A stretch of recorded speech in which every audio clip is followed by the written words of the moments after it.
Good morning, children. Hope you are safe and doing good. Welcome back to your science online class. Today we are going to learn about the movements in different animals. There are so many movements happen in our body. We can observe all the movements in our body. Okay, here you are seeing that the man is walking. So while he is walking, his body is giving the movement, isn't it? So what is movement? An act of moving. What is movement? An act of moving. That is a slight movement of the body. Here you are saying that the eye is blinking, isn't it? This is also one of the movement happen in our body. Here the blinking your eyes from time to time. And then the movement or while you are breathing, the movement happen in our body. Okay. Now we are going to see that the different animals, the ways the animals move from place to place. The different ways the animals move from place to place. Here you are seeing that the cow is walking. The cow uses its legs to walk. Snake uses its whole body to slither or crawl. Snake moves to crawling. The movement happen with crawling. Okay. Then next you are seeing the picture. The bird is flying. So the bird uses its wings to fly. Then you are seeing the picture. The fish is swimming here, isn't it? The fishes use its fins to swim. And then there are some of the ways we can see that the movements happen in the animals. They are walking, crawling, flying and swimming. It's some of the ways the animals move from one place to another. Then we are going to see that movement and locomotion.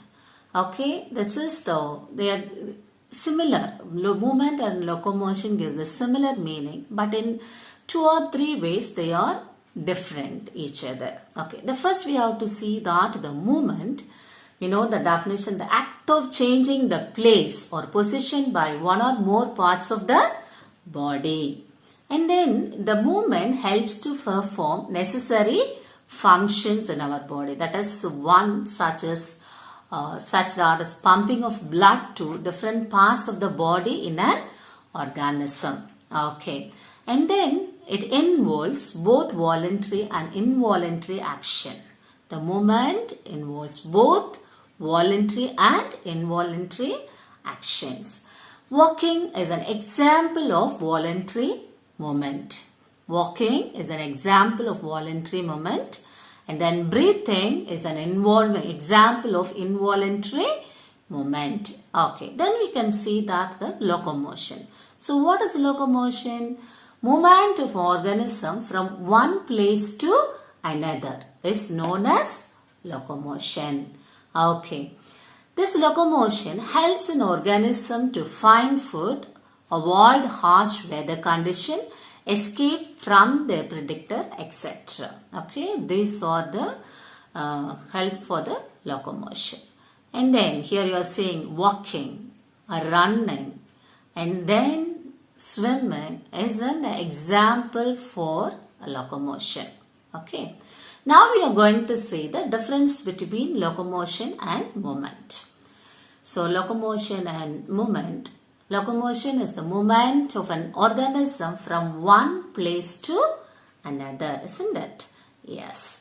And then here the movement is the act of changing the place or position by one or more parts of the body. And then it is always voluntary. Locomotion is always voluntary action, but it can be either voluntary or involuntary action. It can take place at the organism level. Locomotion takes place at the organism level. Movement is taking place at the biological level. And then it doesn't necessarily require energy. Locomotion no need the energy to move from one place to another, but it's the movements requires energy to move. Okay. Movement in different animals. The first one is earthworm. Here you are seeing the picture earthworm. This earthworm is made up of many rings joined end to end. You are seeing here that many rings-like structures joined end to end. And then it has muscles which help to extend and shorten the body. It has the muscles, special muscles which help to extend and shorten the body. And then it has large number of bristles called setae which are connected with muscles. The setae are connected with the muscles. These bristles help to grip on the ground. This help the grip on the ground. Okay. So during the movement, the earthworm first extends the front part of the body. During the movement, the earthworm first extends the front part of the body and keeping the rear portion, that is the back portion, fixed to the ground. And then it fixes the front end and releases the rear end, back portion. Okay. And then it shortens the body. It has the muscles like that. It shortens the body and pulls the rear end forward. Okay, repeating this happens, such muscles, the contraction and relaxation. The earthworm can move through the soil. So, then a slimy substance is secreted by the earthworm. Some slimy substance is secreted by the earthworm. It helps the body to move. This slimy substance helps the body to move. Okay, the next we are going to see the cockroach. This cockroach has 3 pairs of jointed legs. 3 pairs of jointed legs. This pairs helps us to walk, run and climb. It helps us to walk, run and climb. It has 2 pairs of wings for flying. The cockroach has 2 pairs of wings for flying. It has large and strong muscles, helps in the movement of legs. Okay, it has the muscles, strong muscles. The strong muscle helps the movement of the legs. And then the body is covered by chitin. Okay, it is material, fibrous material. It is a light. It is a protective material for the cockroach. Okay, the chitin is shed regularly and so that the body can grow. The cockroach body can grow. Next, we are going to see the birds. Okay, we are seeing that the birds can walk on the ground and then it flies on the air and then it swims on the water. Okay, so a bird has a streamlined body, so it can walk, fly and then it swim on the water. But its bones are light and strong. The bird's bones are very light and strong. And then the birds have 2 types of flight. The flying. Here is that's a flapping. The birds flapping and then gliding. Okay, the birds have flying on the air, So it have the special flight muscles. That have the special flight muscles and the forelimbs. Okay, the front limbs are modified as your wings for the birds. Okay, that's 2 types of flight, that is gliding and flap. Okay, and then we are going to see the snake. Wow. When the snake moves, it makes many loops. You are seeing the loops? Yes, on its sides. Okay. When it's moved, that the movement of snake is called slithering movement. Slithering movement. Okay. Now we are going to see fish. Okay, you know all that. The fish swims with the help of fins. You are seeing that they are swim with the help of fins. These have two paired fins and an unpaired fins also. So these fins helps the fishes to swim in the water. Okay. Yes, they have the strong muscles which help in swimming. Fishes also have the strong muscles. The muscles can help to the movement of the body. Okay. Next we are going to see the movements in human body. Humans can move, no? We are walking, running, and we are moving from one place to another.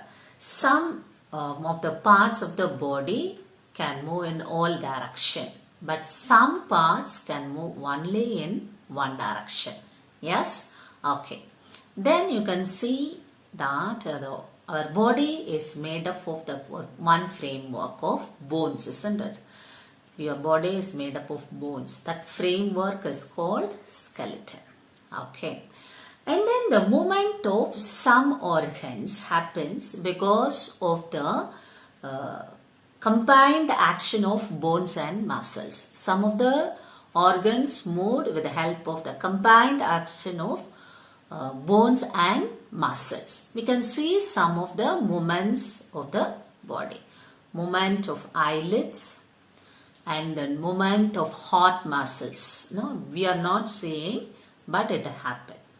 Movement of teeth and jaw, that you are seeing in the picture, and then the movement of arms and legs. The movement of arms and legs, and then the movement of the head and the movement of neck. There are three types of movements. Amoeboid movement, the first one is the most common mode of locomotion in eukaryotic cell. It is a crawling-like type of movement. The amoeboid movement is a crawling-like type of movement. It is a movement of protoplasm within a cell. The second one is ciliary movement.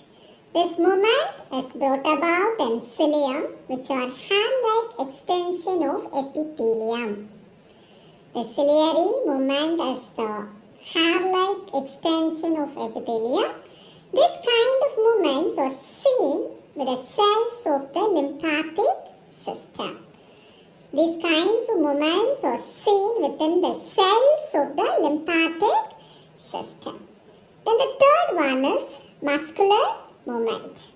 It is more complex movement. This type of movement is seen in the higher vertebrates. These are the three types of movements. What are the three types of movements? Amoeboid movement, ciliary movement, muscular movement. Let's have a recap. So, movement is an act of moving. There's both voluntary and involuntary action. Movement involves both voluntary and involuntary action. Then locomotion, movement of an organism from one place to another. Then earthworm has muscles which help to extend and shorten the body. Then fishes have strong muscles which help in swimming. Fishes have the strong muscles which helps in swimming.